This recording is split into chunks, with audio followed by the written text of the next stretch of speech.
పిల్లల్లో దగ్గు నివారణకు ఉపయోగించే కోల్డ్ డ్రిప్ సిరప్ను బ్యాన్ చేస్తూ తెలంగాణ ప్రభుత్వం కీలక నిర్ణయం తీసుకుంది. ఇటీవల మధ్యప్రదేశ్, రాజస్థాన్ రాష్ట్రాల్లో కోల్డ్ డ్రిప్ దగ్గు మందు తాగి 11 మంది చిన్నారులు మరణించారు. దీంతో కేంద్ర ప్రభుత్వం అలర్ట్ అయింది. రాష్ట్ర ప్రభుత్వాలకు కీలక ఆదేశాలు కూడా జారీ చేసింది. కోల్డ్ డ్రిప్ దగ్గు మందును వాడొద్దని తెలంగాణ డ్రగ్స్ కంట్రోల్ అడ్మినిస్ట్రేషన్ హెచ్చరికలు జారీ చేసింది. తమిళనాడు కాంచీపురం జిల్లా సుంగవచ తీరంలోని ఓ ఫార్మా కంపెనీలో తయారైన సిరప్లో విషపూరిత పదార్థాలు ఉన్నట్లు ఆరోపణలు రావడంతో రాష్ట్ర ప్రభుత్వం అప్రమత్తమైంది. ఈ మేరకు ఆ దగ్గు మందును వాడొద్దని సూచించింది.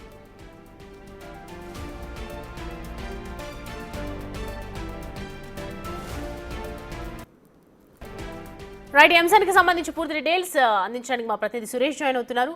సురేష్, కోల్డ్ డ్రిప్ సిరప్ గురించి బ్యాన్ అయినట్లుగా తెలుస్తోంది. అలాగే ఇంతకుముందు పరేసియాలో జరిగినటువంటి ఒక సంఘటన కూడా డాక్టర్ని అదుపులోకి తీసుకున్నట్లుగా సమాచారం అందుతుంది. సో దీనికి సంబంధించి పూర్తి డీటెయిల్స్ ఏంటి?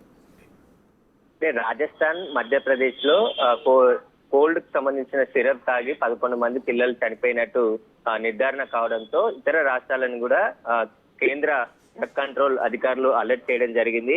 అందులో భాగంగానే తెలంగాణలో కోల్డ్ డ్రిప్ సిరప్ ని బ్యాన్ చేస్తూ డ్రగ్ కంట్రోల్ అధికారులు ప్రెస్ నోట్ కూడా రిలీజ్ చేయడం జరిగింది. ఎక్కడ కూడా చిన్నపిల్లలు ఉండే హాస్పిటల్స్ కానీ చిన్నపిల్లలకు ఈ సిరప్ వాడొద్దు అని చెప్పేసి కూడా ఆదేశాలు జారీ చేయడం జరిగింది. వెంటనే మెడికల్ షాప్లలో కానీ హాస్పిటల్లో ఉండే ఈ సిరప్ ని ఎక్కడ కూడా విక్రయించొద్దు, తక్షణమే ఈ ఆంక్షలన్నీ కూడా అమల్లోకి వస్తున్నట్టు కూడా డ్రగ్ కంట్రోల్ అధికారులు నిన్ననే ఒక ప్రెస్ నోట్ ద్వారా విషయాన్ని వెల్లడించడం జరిగింది. ప్రస్తుతం ఇటు మధ్యప్రదేశ్ లో 9 మంది, రాజస్థాన్ లో 3 పిల్లలు చనిపోవడంతో ఇటు కేంద్రం డ్రగ్ కంట్రోల్ అధికారులు కూడా పూర్తి స్థాయిలో తనిఖీలు చేస్తున్నారు. ఏదైతే సిరప్ తయారయ్యే కంపెనీలకు సంబంధించిన ఫ్యాక్టరీలలో తనిఖీలు చేసి అక్కడ శాంపిల్స్ ని కూడా సేకరిస్తున్నారు. 6 రాష్ట్రాల్లో ప్రత్యేక తనిఖీలను కొనసాగిస్తున్నారు.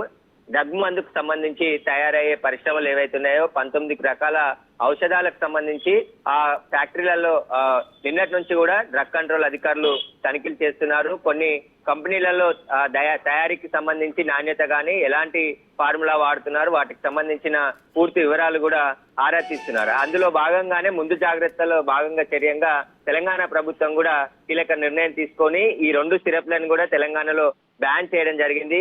మధ్యప్రదేశ్ ప్రభుత్వ సూచనతో కాంచీపురంలోని సెంట్రల్ ఫార్మా యూనిట్ లో కూడా తమిళనాడు సర్కార్ కూడా తనిఖీలు చేయడం జరిగింది. అక్కడ కూడా ఏదైతే కోల్డ్ సిరప్ తయారీకి సంబంధించి సరైన నియమాలు పాటించకపోవడంతోనే ఈ ఘటనలు జరిగాయని చెప్పేసి కూడా నిర్ధారణకు వచ్చారు. కాబట్టి తెలంగాణలో ఎట్టి పరిస్థితుల్లో ఈ సిరప్ ని వాడొద్దు అని చెప్పేసి కూడా డ్రగ్ కంట్రోల్ అధికారులు ఆదేశాలు జారీ చేయడం జరిగింది. దీనికి సంబంధించి ప్రస్తుతానికైతే ఈ 2 సిరప్లకు సంబంధించి కూడా ఎవరు కూడా వాడొద్దు, దీన్ని బ్యాన్ చేశామని చెప్పేసి తెలంగాణ డ్రగ్ కంట్రోల్ అధికారులు ప్రెస్ నోట్ విడుదల చేయడం జరిగింది. Right Suresh, thanks for the updates.